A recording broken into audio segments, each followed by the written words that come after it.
ફરિયાદના કાગળોનો હાર પહેરી કલેક્ટર કચેરીએ પહોંચ્યો પીડિત, માથા પર ચપ્પલ મૂકીને ન્યાયની માંગણી કરી। ઘોઘંબામાં એક જ રાતમાં 8 દુકાનો અને 2 ઘરના તાળા તૂટ્યા, કુલ 10 જગ્યા ઉપર હાથ ફેરો, ચોરી કરનાર જાણભેદ હોવાની શંકા। સુરતમાં જ્વેલર્સની દુકાનમાંથી ચોરી, તસ્કરો ચટર ઊંચું કરીને 2 કિલો સોનું અને કિલો ચાંદી લઈને ફરાર।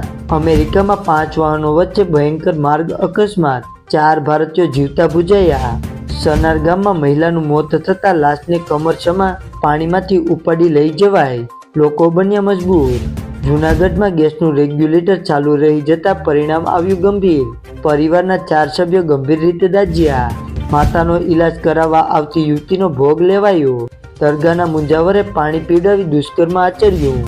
સુરતમાં ઉમરા વિસ્તારમાં જ્વેલર્સનું શટર તોડી 2 કરોડથી વધુની ચોરી કરી। પાલીતાણામાં યુવાનની હત્યા મામલે 5 ઝડપાયા, આરોપીની સામે ફરિયાદ। અમદાવાદના રાણીપ પોલીસ મથકમાં પીઆઈ બીડી ગોહિલની ફરજ પર બેદરકારી બદલ કર્યા સસ્પેન્ડ। પોરબંદર નજીક દરિયામાં હેલિકોપ્ટર ક્રેશ થતાં ભારતીય કોસ્ટગાર્ડ શહીદ થયા। અમરેલીના રાજસ્થળી ગામમાં દાદીએ 14 માસના પૌત્રને બચકા ભર્યા અને મૂંઢ માર મારતા મોત થયું। પોલીસે હત્યાનો ગુનો નોંધી દાદીની ધરપકડ કરીને આગળની કાર્યવાહી હાથ ધરી। માતા પિતાથી વિખૂટા પડેલા બાળકને પરિવાર સાથે મિલન કરાવતી સોમનાથ મંદિર સુરક્ષા પોલીસ।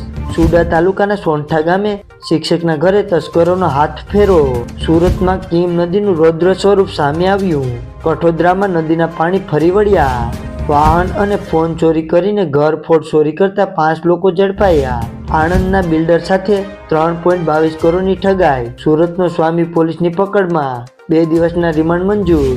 સરકારી કચેરીમાં લાલિયાવાડી, ગોધરા સબ રજિસ્ટર કચેરીમાંથી બોગસ કર્મચારી ઝડપાયો। સુરતના ઉમરામાં જ્વેલર્સની દુકાનના તાળા તૂટ્યા, 1.25 લાખની મત્તા ચોરાઈ, ઘટના સીસીટીવીમાં કેદ।